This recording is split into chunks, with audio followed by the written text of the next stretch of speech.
Vamos falar hoje sobre planejamento e organização. Então deixa eu deixar aqui, ó. Hoje nós vamos falar sobre planejamento e organização. Por quê? Porque é um desafio de muitas das mulheres com quem a gente trabalha. Muitas mulheres querem ter planejamento e organização, precisam ter, mas não conseguem. Pelo menos não no nível que gostaria. Então esse é o tema de hoje. Planejamento e organização, pessoal. A gente vai passar aqui em alguns passos uma virada de chave para você. O primeiro passo que vira chave. Você precisa ter um método. Tudo começa com um método. Então fala um pouquinho, Fabi, sobre o método. Não é novidade, né? Os métodos, ultimamente, tem muitas pessoas que gostam de escrever no papel, então gostam muito de usar planners, mas o mais importante é que sejam métodos que condizam com a sua realidade. Então tem muitas pessoas que se adaptam bem a Trello, tem muitas pessoas que se adaptam bem a post-its grudadas em portas, né? Em algum lugar que lembre. O WhatsApp, muitas vezes, eu mesmo tenho no meu WhatsApp um grupo que eu fiz comigo mesmo, que o nome dele é Notas. Então eu coloco tudo de mais importante, todo o meu planejamento da semana, o que me ajuda, já que o WhatsApp eu entro toda hora, então eu deixo ele lá fixado e eu consigo visualizar todas as coisas que eu preciso fazer, as coisas mais importantes. Mas o grande lance é que a gente deu o exemplo de várias ferramentas: agenda, caderno, planner, o Trello, que é um app, um aplicativo que a gente gosta muito, a gente usa para gestão da nossa vida pessoal. Várias ferramentas que vão te ajudar. E essa não é a virada de chave, porque isso eu tenho certeza que é o que você já sabia. Agora, o que acontece? É importante ter um método, porque sem método você já começou desorganizada. Se você quer ter organização, você tem que primeiro eleger uma maneira de fazer e ser aderente, fiel àquela maneira de fazer. Mas isso todo mundo sabe. O que acontece na prática é que a maioria das pessoas sabe o que tem que fazer, mas não consegue fazer o que tem que fazer, porque existe um motivo. E esse motivo, o que te impede de fazer o que você sabe que precisa fazer, é o que a gente vai trazer no finalzinho do conteúdo, porque tem alguns passos antes. Então, eu vou deixar aqui um segundo ponto. O primeiro ponto é o método. O segundo ponto, eu vou chamar por enquanto de o segredo. Isso aqui é o que vai te colocar na alta performance do planejamento e organização. E nós vamos falar disso já já. Depois disso, tem um ponto que é muito importante. Esse a gente vai voltar no final, tá? Mas tem um ponto que é muito importante, gente, que é visão positiva. A visão positiva é o que você consegue enxergar, o seu objetivo que você vai alcançar quando você tiver toda a sua vida organizada, quando você conseguir atingir todas as suas metas, né? Então você tem que visualizar tudo aquilo que vai acontecer. Por que é tão importante a visão positiva? Porque senão, vários desafios vão surgir da sua trajetória. E aí, como que você vai trocar o prazer imediato por manter o foco, por pagar o preço para conseguir atingir o seu tão sonhado sonho? Afinal de contas, vamos supor, né? O problema da maior parte das mulheres é conseguir muitas vezes manter uma dieta. Como que você vai trocar o brigadeiro maravilhoso na TPM para uma salada, muitas vezes sem graça, né? Você tem que ter um foco, tem que ter uma visão positiva, tem que ter aquela imagem daquele corpo que você quer, daquela saúde que você quer. Então, a gente gosta muito de fazer um mural da vida extraordinária, onde a gente coloca fotos, né, dos nossos grandes sonhos, do que a gente vai alcançar quando atingir as nossas metas. E não só fotos, mas visualizar, conseguir olhar para aquele quadro todos os dias e se ver naquele momento.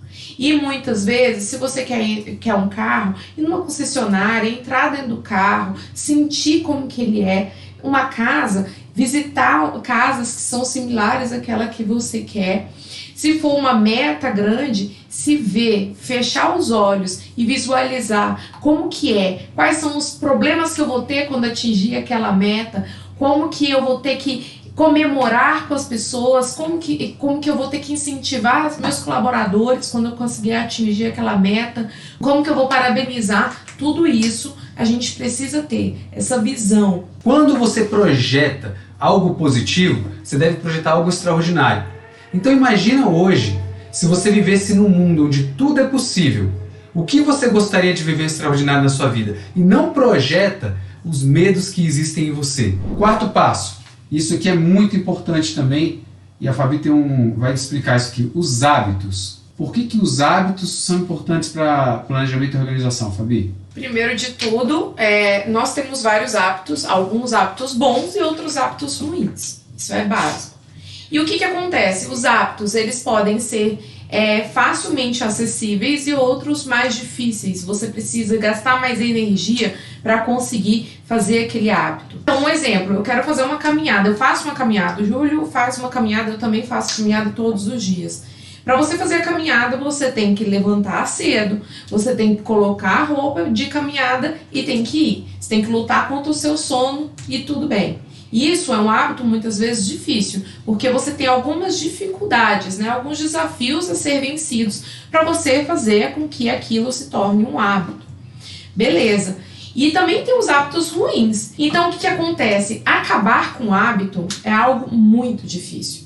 Então, eu faço uma proposta para você. Não tente acabar com o hábito ruim, mas tente dificultar os hábitos ruins, que são fáceis, e também facilitar os hábitos que são bons, mas que muitas vezes têm uma dificuldade. Exemplo, eu quero fazer uma caminhada. Então, eu coloco algumas coisas programadas antes da caminhada, muitas vezes. Eu vou meditar, eu vou ler 10 páginas de um livro. Tudo isso para despertar. Vou tomar um banho de água gelada antes. Tudo isso para me despertar. Eu vou deixar toda a minha roupa da academia já pronta para eu poder ir e fazer a minha atividade física que eu quero.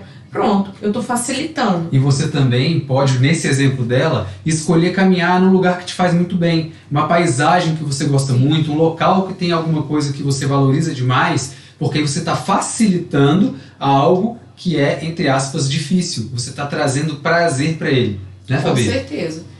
E os hábitos ruins, você vai dificultar. Então, muitas vezes, você vai desinstalar o Instagram no seu celular.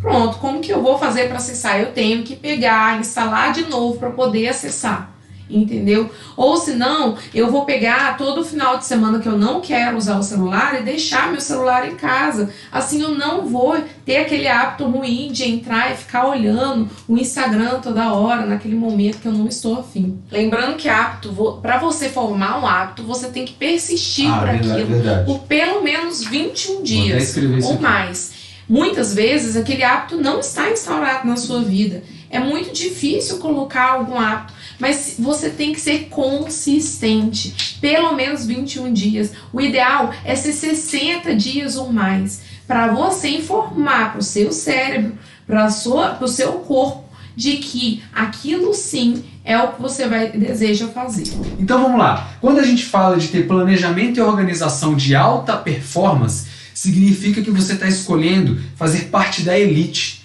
ter grandes resultados, pegar um universo de pessoas e não estar na maioria, estar naquele grupo seleto. É o que você escolhe quando você fala que quer ter planejamento e alta performance, ser uma líder de alta performance. Mas aí, eu te pergunto, na sua escola, de 0 a 12 anos, até a 6ª série, você costumava ser a criança que se destacava na turma? As suas notas eram as notas dos 10% da turma? Quando você participava de atividades esportivas, os seus resultados eram de 10% da turma? Talvez sim, talvez não. Para 90% das pessoas, certamente não, porque se tem 10% que é elite, 90% não é elite. E se você faz parte desses 90%, e estatisticamente isso é possível, porque é a grande maioria, foi construído em você durante aquelas experiências uma verdade de que estar na elite não era algo natural para você. E hoje, quando você busca isso, aquela verdade está escrita em você. E aquilo você pode não se lembrar, mas está presente. Aquilo é uma crença que está submersa, mas existe a crença também que está fora da água. Então você tem a sua vida, ela é balizada pelas crenças que você tem, pelas verdades que estão escritas em você. Você é líder hoje, você quer se tornar líder amanhã e quer ter uma equipe que te compra, uma equipe que faz por você, não por medo de você, quer bater metas consistentemente, quer ter qualidade de vida, uma vida equilibrada entre carreira e vida pessoal, poder estar em casa com teu marido, teus filhos e não estar trabalhando porque está tudo bem organizado, significa alta performance. Aí as suas verdades que estão aqui, ó, conscientes, que são, eu sou uma pessoa objetiva, eu sou determinada, por conta disso, eu sou organizada. Isso é o que você já sabe sobre você. Mas existe muita coisa sobre você que está aí e você não sabe agora porque está inconsciente e que foi escrito quando você, com as experiências que você teve ao longo da vida, mas principalmente de 0 a 12 anos. Isso tudo é lente, crenças são lentes. Então quando você recebe um estímulo, o teu estímulo vai pegar uma lente. E as lentes que aparecem por você, o teu pensamento ele passa por todas as crenças. Tanto as conscientes como as inconscientes. As suas crenças, as suas verdades é o que te impede de ter planejamento e organização. As crenças limitantes que foram construídas nas experiências que você teve é que te impedem de ser planejada e organizada como você sabe que precisa, como você gostaria de ser para viver a vida que você quer. Agora, reflete um pouquinho, olha para a sua vida como líder e se pergunta como que você tem comunicado a sua organização para a sua equipe, para os seus líderes. O que você tem comunicado para essas pessoas? Porque elas estão enxergando o que você está comunicando. E comunicar não significa o que você está falando. Comunicar significa como que é a sua postura, qual é o seu tom de voz, qual é a maneira que você fala com essas pessoas. Você comunica que é uma pessoa organizada, que é uma pessoa planejada, você comunica firmeza no que você fala, certeza no que você fala, você comunica que você sabe o que você fala. Isso é muito importante. As pessoas, elas muitas vezes, elas te olham e elas te tratam como muitas vezes você comunica ela. Muitas pessoas sabem falar muito bem, porém, elas não conseguem se comunicar. Justamente isso. É a postura. Então, eu quero que vocês reflitam não só em relação ao planejamento, à organização. Quais são os resultados na sua vida que não estão bons? O que você tem comunicado em relação a eles? O que você tem comunicado às pessoas que você não está tendo um resultado tão bom? Reflete um pouco. Isso não é só sobre organização e planejamento. Isso vai muito além disso. Existe uma maneira científica de reprogramar crenças. E o que a gente trabalha são ferramentas para fazer isso. Então, se você tem uma crença de que você não é bom o suficiente para ser parte daquele grupinho da escola que sempre era homenageado com cartãozinho por melhores notas, e isso ficou instalado em você, existe uma maneira de substituir essa crença para que você conte uma nova verdade para tua mente e fala: ei, mente, aquela experiência foi um episódio da infância. Aquilo não define quem eu sou. Eu sou sim uma mulher de alta performance, que tem equilíbrio entre vida pessoal e profissional, que vive tão bem na empresa para os meus colaboradores, como para meus filhos e meu marido, com meus pais, meus irmãos, etc. Eu sou essa pessoa. E aí existe uma maneira de você ir estimulando a tua mente para que ela comece a escrever esse código. E quando você for estimulada de novo no futuro, e aí o pensamento passar pelas suas crenças, ele vai passar por essa nova verdade. Caramba, eu sou bom o suficiente, isso é para mim. E aí você sabe o que tem que fazer e consegue fazer o que tem que fazer. Então é aqui que o jogo muda. É quando você muda as verdades que estão determinando quem você é. As suas verdades definem o que você tem e o que você não tem, o que você é e o que você não é. E é aqui que a gente precisa trabalhar. Existem várias coisas que você precisa ter para ter planejamento e organização em nível de alta performance. E todas elas estão aqui. Mas 3 delas são cognitivas, ou seja, o teu lado racional do cérebro falando. É ter um método, é saber que você precisa ter um objetivo claro e é ter os hábitos que te levam para lá. Uma delas é o que muda o jogo. Quais são as verdades que existem em você que te permitem colocar em prática tudo isso que você precisa para ter planejamento e organização de alta performance.